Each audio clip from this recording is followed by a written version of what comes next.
Now, people, the Ocho Rios police in St. Anne are investigating the shooting death of a woman who was killed after the vehicle in which she was traveling came under heavy gunfire. Dead is Thelma Brown of Brednut Hill in Ocho Rios. Reports are that around 1:38 a.m., Brown and a relative who was the driver were traveling in a Toyota Probox motor car along a roadway in Brednut Hill. During the journey, the vehicle came under heavy gunfire from persons in a Toyota Crown motor car. Brown, who was the passenger in the Probox, was hit. She was transported to hospital where she was pronounced dead. The police are investigating. People, that is the police report. But me I get to understand say Thelma Brown is a businesswoman that owns a bar. And she lock her bar 9 hours and her son come pick her up in a one Probox motor car. It is said that on their way home, upon reaching a scheme in Brednut Hill, a Toyota Crown overtook the Probox and tried to block their path. But the Probox driver skill enough to get back round the Toyota Crown. So him pass back the Toyota Crown, we are trying to block him way and I make him journey straight home. But the driver we are driving Crown decided to him not give up. So he continued chasing the Toyota Probox. A second attempt was made to overtake the Probox and the Crown driver was successful. People, after the success, they blocked the Toyota Probox path again and the driver of the Toyota Probox was not successful this time. So he tried to reverse the Toyota Probox. After trying to reverse, he crashed the Toyota Probox into a wall. People, remember you know, the woman's son a drive the car. So him as the son, after the car crash, him run out of the car and left him mother in a car. And the gunmen them come out of the Toyota Crown people and put nothing but several gunshots in the car and in the woman. Me get to understand say, whole heap of headshot she get. So after him run out of the car and left him mother, and when he in a bush, in here gunshot her back. The police were summoned and on their arrival, the woman, Thelma Brown, was found with several gunshot wounds to her head and also some cash in hands. So this wasn't any robbery motive, people. A murder motive. I don't know if a woman they want to kill or her son, but the woman is dead right now, people. And if the son never run in a nearby bushes, he would also be a dead person today. Let me just say RIP to Mummy and condolences goes out to her families, friends and well-wishers. Now we have Lisa Hanna with a few words about reggae music, dancehall music in Jamaica and the region. So what if I told you that the most influential music movement in the world today, the one that's rewriting global charts, packing out stadia, if you're British, and fueling billion-dollar industries, was born right here in Jamaica. And yet, we don't have a single world-class venue to honor its greatness. So let that settle in. Because make no mistake, dancehall is not local anymore. It's global, it's powerful, it's profitable. Sean Paul headlines sold-out shows worldwide. The queen of dancehall is a cross-continental force. That's Spice. And Shensia is dominating US festivals, stages, arenas, collaborating with some of the biggest names in hip-hop. And when Buju touched back road globally, that was a global moment. And just this month, Vybz Kartel returned to the stage. 2 back-to-back solo concerts at the Barclays Center in Brooklyn. 40,000 fans in 2 nights. Tickets gone in minutes. That wasn't just a show, it was a cultural reckoning. Because dancehall, born and alive in Jamaica, is the root system of reggaeton and so many other genres of music. It's the fire behind African dancehall, now officially recognized by Apple Music as a separate genre, led by a Ghanaian dancehall artist. And the world knows exactly where the rhythm started. So last weekend, it was Idonia in New York, big up yourself. Next up, a bounty killer. Warlord Bounty, yes. And that's where we are, our icons having to leave home to be fully seen, fully heard, fully paid. And while their performances light up global stages, the money, it flows through London, New York, Berlin, Africa, Tokyo, not Kingston, not Montego Bay, not Clarendon. So we give the world the soundtrack and they cash in on the check. The data is interesting. Every time I look at it, and I'll just give you a few stats. I mean, according to Spotify, in 2024, they're Wrapped. Reggae and dancehall amassed over 10 billion views globally, global streams. That's a lot. TikTok ranked dancehall among the top 5 non-English music categories shaping viral trends, dances, global challenges across the world.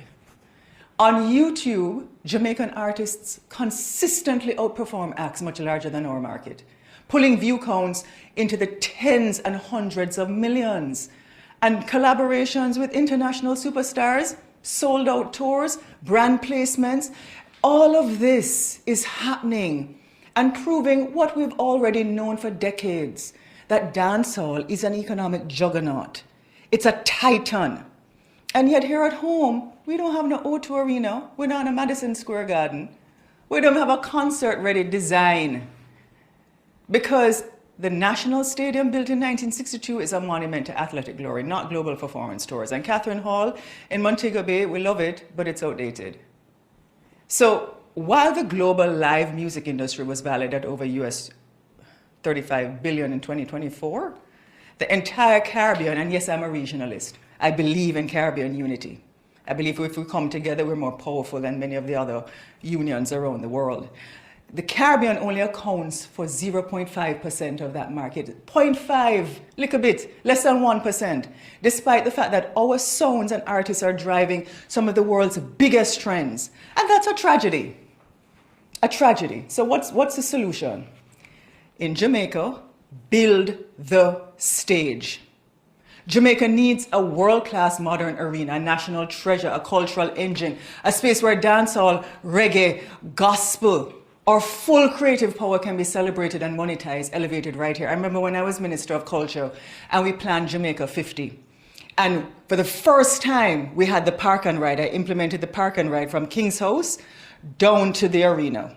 And you had children from Trenchtown and Cherry Gardens traveling on the same bus. We never have no VIP, no VVIP, we never have no division.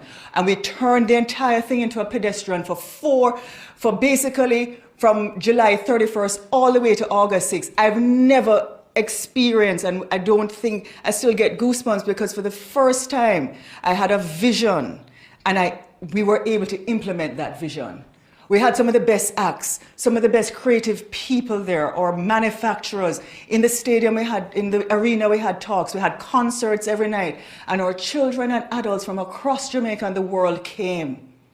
We can do it, because this is not just about concerts. It's about jobs, tourism, creative industries, technology, fashion, food, film. It's about our pride. Other nations are making the investment, you know. So I ask again, why not us? Why not the island that gave the world Shabarang, Supercat, Ninja Man, Papa Toyan, Peter Metro, Eco Mouse, Burra Bantan, come again Lisa, Major Mackerel, Admiral Bailey, Yellow Man, Zunga Zung, Lady Saw, Lady G, Shelly Thunder, Patra, Terra Fabulous, Tenor Saw, General Degree, Capleton, Sprague Benz, Sham, Beanie Man. I could go on and on. Why not the home of Stone Love, Metro Media, Base Odyssey, Kilimanjaro, King Jammies? Why not Jamaica, the cultural superpower? Why not? I didn't grow up with dancehall in the background, you know. I grew up in it. I felt the rhythm, the bass ripple that used to rip through my chest and still does on Red Hills Road. Dancing in Raytown, following up sound systems like House-LA or Stone Love. I still follow up Stone Love at Metro Media and Base Odyssey.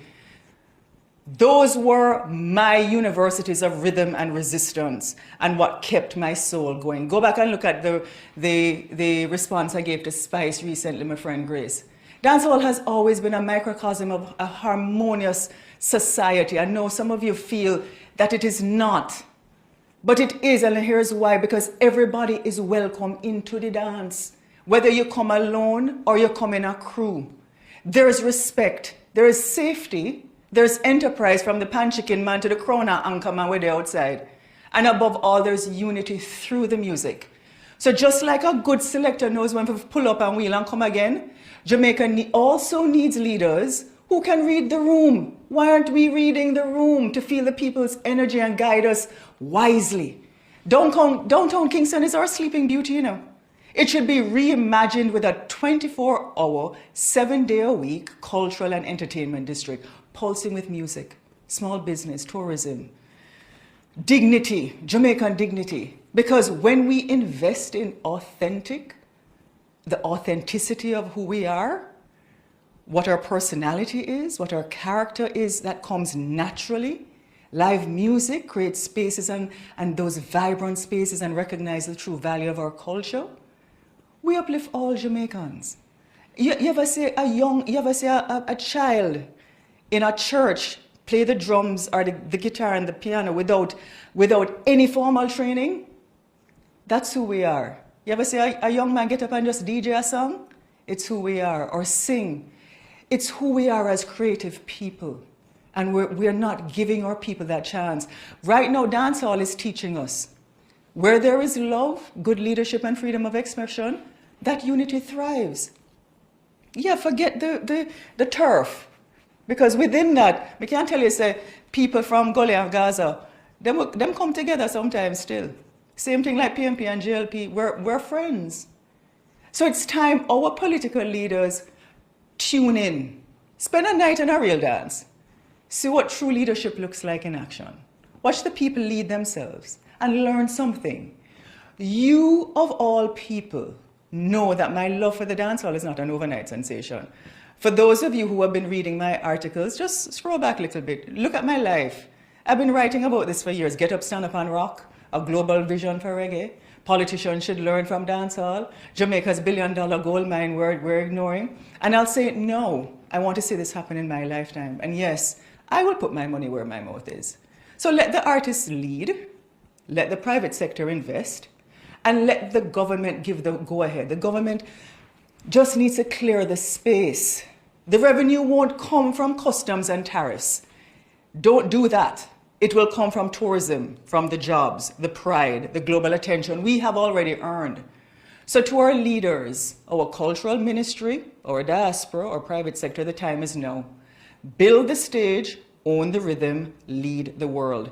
Because dancehall doesn't need to find a home. It already has one. Right here in Jamaica, and it's time we give it a stage to match. And oh, by the way, to the organizers of the Grammys, Jamaica just didn't give the world one genre of music. We gave it 4. Ska, rocksteady, reggae, and dancehall. Each one distinct, each one dynamic, each one different.